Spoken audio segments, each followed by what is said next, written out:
Bonsoir Ariane Ascaride. Donc vous êtes la présidente du Festival Cinémed cette année. Est-ce que vous pouvez me dire si c'est la première fois que vous venez à ce festival? Non, c'est pas la première fois et même je dois dire que le Cinémed est un des premiers festivals où a été accueilli le premier film de Robert, film qui s'appelait Dernier été. Donc si vous voulez, il y a une espèce comme ça de complicité, de fidélité de temps en temps avec des moments où on peut pas être là, mais je suis venue. Enfin, je sais que Robert est venu plusieurs fois, moi j'ai dû venir 2, 3 fois, je ne sais plus. Donc en tant qu'actrice. Voilà, en tant qu'actrice, et puis avec un film de Jean-Louis Milési, il y a de ça aussi quelques années. Et puis je sais que je suis revenue pour autre chose, je ne me rappelle plus. Enfin voilà. Oui, donc vous et Robert Guédiguian, c'est vraiment une longue histoire. Vous avez été actrice dès ses premiers films. Oui. Et vous avez encore tourné avec lui dans l'Armée du crime, que j'ai vu et que j'ai beaucoup aimé. Comment s'est fait cette rencontre? Est-ce que c'est avec Guédiguian? Oui, c'est le hasard. Si Guédiguian fait du cinéma, c'est grâce à moi. En gros, c'est à peu près comme ça qu'il faut voir les choses.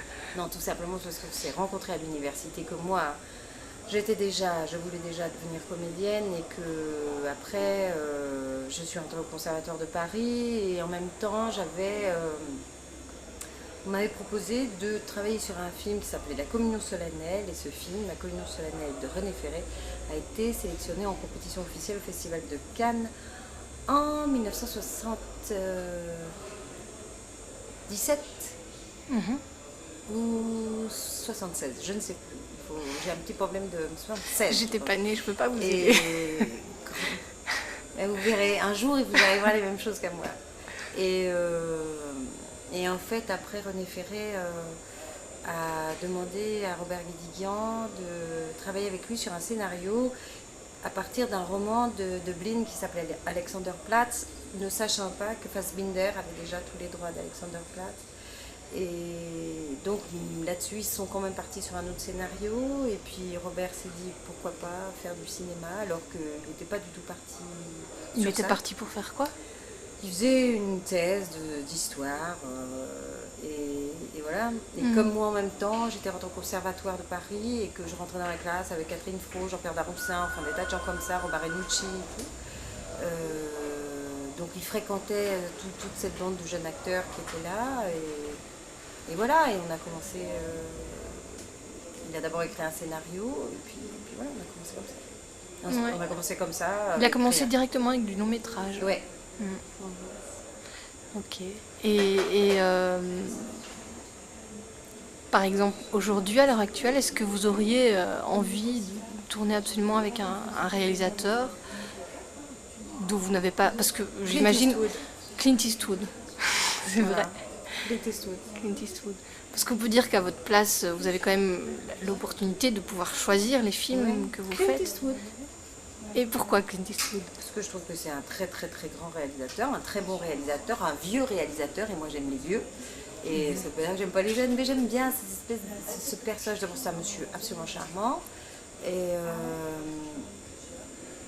puis, il a une manière de traiter ses scénarios. Il magnifie les scénarios Clint Eastwood, quoi. Et voilà, si vous me demandez avec qui j'ai envie de travailler, je vous le dis. Clint Eastwood. Ok, super.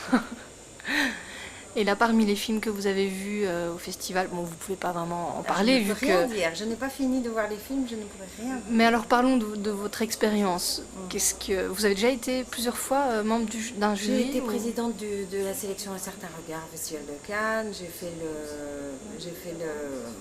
le festival d'Angers, premier plan, et j'ai fait Saint-Sébastien. Et puis voilà, encore il faut avoir le temps de faire un festival parce que ça prend du temps. Oui, il faut regarder tous les films pendant plusieurs jours. Ça prend quand même des fois 12 jours, des fois une semaine, des fois 10 jours. Donc voilà, c'est toujours compliqué, on ne peut pas tout le temps faire. Et pour vous, c'est une expérience c'est assez enrichissant parce que moi je dis qu'être dans un jury c'est assez égoïste. Dans le sens où on vient là et on regarde, on s'enrichit, on apprend, ça vous permet d'énormément réfléchir sur ce que vous avez envie de faire vous. C'est pour ça que je dis que c'est égoïste. c'est un temps où vous êtes complètement plongé dans le cinéma, vous voyez des films les uns après les autres, et vous vous dites, ah ouais, ça c'est peut-être pas mal, ah oui, ça c'est une bonne idée, ou ça, ah non, là vraiment, c'est pas du tout mon truc, mais en tout cas, ça vous, pardon, en tout cas, ça vous renvoie, pour moi, ça vous renvoie à votre travail. Et à propos de votre travail de comédienne, est-ce que vous estimez que vous avez plus appris au conservatoire ou après en tournant? J'ai énormément appris au conservatoire parce que j'avais 2 professeurs absolument extraordinaires. Il y en avait un, il s'appelait Marcel, il est toujours vivant, il s'appelait Marcel Duval. Et j'en avais un qui est décédé malheureusement, qui s'appelait Antoine Vitesse. J'ai eu la chance de faire partie de cette parenthèse assez étonnante où il y avait là un autre monsieur qui s'appelle Pierre de Gauche. J'ai eu la chance de faire partie de cette génération-là où le conservatoire était une espèce de ruche, où en même temps les élèves étaient extrêmement proposants, extrêmement, et où on était face à des espèces de monstres comme pédagogues qui nous brusquaient, ou en tout cas qui nous secouaient, et qui nous demandaient pas simplement d'être des bons virtuoses, mais qui nous demandaient de réfléchir. Et ça, c'était épatant, quoi. Voilà. Et j'ai énormément appris là. Après, évidemment, on apprend tout le temps. Vous savez, c'est un métier comédien où on apprend tout le temps, jusqu'à la dernière minute de sa vie. En tout cas, jusqu'à la dernière minute de sa vie professionnelle, on apprend. Et si on ne se dit pas ça, il faut changer de métier. Oui, on apprend même en observant les gens au quotidien, Bien j'imagine.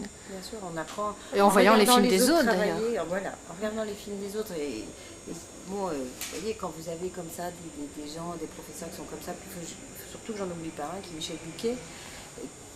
Voilà, vous regardez travailler Michel Bouquet et vous apprenez. Mais vous avez toujours voulu être comédienne parce que vous avez, donc, si j'ai bien compris, d'abord fait des études de fac classique. Je suis sociologue. Voilà, sociologie. Sociologue. Oui, enfin, je crois qu'au fond, oui, vous savez, je suis un peu tombée dedans quand j'étais petite parce que j'avais un père qui faisait du théâtre amateur et que donc moi le dimanche j'allais voir les choses que la compagnie dans laquelle il était faisait. Pour moi, c'était normal de faire du théâtre, quoi. Après, bon, les choses se positionnent d'une autre manière. Petit à petit, on se dit que vraiment, moi, j'avais envie de faire plein de choses, plein de choses. Et au fur et à mesure que je grandissais, je me rendais compte qu'il fallait faire des choix.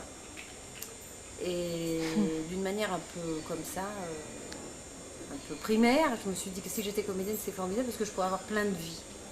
C'est pas vrai. Mais disons juste le temps d'un tournage, on peut jouer un docteur, ou on peut jouer une diva, ou on peut jouer je ne sais quoi. C'est le plaisir du jeu. Entre autres, chez les acteurs, il faut jamais oublier ça. Il y a quelque chose de ludique, le plaisir du jeu. Jouer, c'est jouer, voilà. Quoi. Voilà. Et est-ce que vous avez justement des partenaires de jeu favoris avec qui vous aimez bien jouer? C'est très facile, hein, quand vous me posez cette question, j'en ai 2. Hein. Ils s'appellent Jean-Pierre Daroussin et Gérard Mélan. Hein. C'est effectivement des partenaires de jeu épatants. Et en même temps, j'ai d'autres partenaires de jeu qui sont des jeunes comédiennes comme Lola Neymac ou Anaïs Desmoustiers, avec qui je viens de travailler il n'y a pas très longtemps. Et avec qui j'ai un plaisir fou à travailler. Donc, vous voyez, moi j'aime beaucoup travailler avec les jeunes acteurs, jeunes acteurs, des gens comme Simon Abkarian, j'adore travailler avec Simon. À partir du moment, si vous voulez, j'aime les acteurs généreux. Et j'aime les acteurs avec qui ça fonctionne, il y a un vrai ping-pong. Les acteurs qui jouent pour eux-mêmes ne m'intéressent pas. Qui ne sont pas à l'écoute. C'est-à-dire, vous savez, il y a des gens... Mais après, c'est très compliqué, tout acteur est différent. Hein. Il y a un peu des familles d'acteurs. Il y a des acteurs vous avez l'impression qu'ils vont jouer complètement sur eux. Et puis en fait, au bout du compte, vous vous rendez compte que ça ne se passe pas du tout comme ça. Qui sont très avec leurs partenaires, très en écoute. Voilà. Et puis d'autres, vous êtes surpris, où ils sont très fermés sur eux-mêmes. Mais moi, j'aime effectivement beaucoup les acteurs qui sont en écoute et avec lesquels ça se répond. Oui, il me semble que c'est quand même la qualité principale d'un acteur. C'est la qualité principale d'un acteur, mais ce n'est pas toujours le cas. Oui. Et justement, vous parliez de famille. Vous avez l'impression de faire partie d'une famille En tout cas, les gens disent qu'on est une famille, une tribu, un clan. Les gens nous lisent comme ça. On est une bande. Moi, je dirais une bande de gens qui s'aiment. qui s'apprécient, qui se remettent en question et cette bande-là, ça aide beaucoup à traverser le réel, je trouve. C'est voilà. Traverser le quotidien, c'est-à-dire Oui, quand on le n'est réel, pas le en train réel. de tourner. Oui, quand on n'est pas en train de tourner ou même quand on tourne avec d'autres ou de savoir. Et ça, je pense que c'est très important pour tous les jeunes acteurs et les jeunes actrices de jamais oublier qu'il faut se constituer un peu Un cercle. un cercle, quoi, des gens sur qui on peut s'appuyer, même si on ne travaille pas obligatoirement avec eux tout le temps, mais voilà, parce que sinon, vous savez, c'est un métier qui peut être extrêmement solitaire. Ouais. Et c'est un métier difficile, très très difficile, très angoissant. Beaucoup moins les paillettes et les montées des marches et les choses comme ça dure la plupart du temps 10 minutes. Après, on travaille, on doute, on se remet On en cherche. cause et on cherche. Et les jolies robes, on les rend au couturier quand la soirée est finie. C'est beaucoup, il y a quelque chose qui a à voir avec Cendrillon, si vous voulez. Ouais.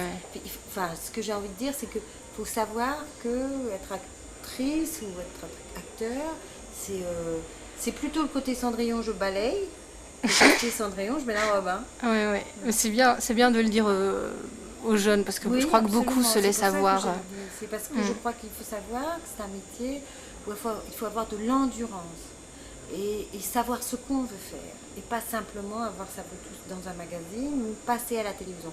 Être acteur, c'est pas passer à la télévision. C'est une phrase que j'entends souvent quand je rencontre des jeunes gens. Si j'avais envie de faire ça pour passer à la télévision, ou pour qu'on me voit au cinéma. C'est pas ça, être acteur. Être acteur, c'est avoir la responsabilité de raconter une histoire à des gens et de faire croire à cette histoire. Et donc de se demander énormément. Il faut être extrêmement exigeant vers soi. Très. Mais je vous remercie C'est moi qui et vous puis bonne délibération. Merci infiniment.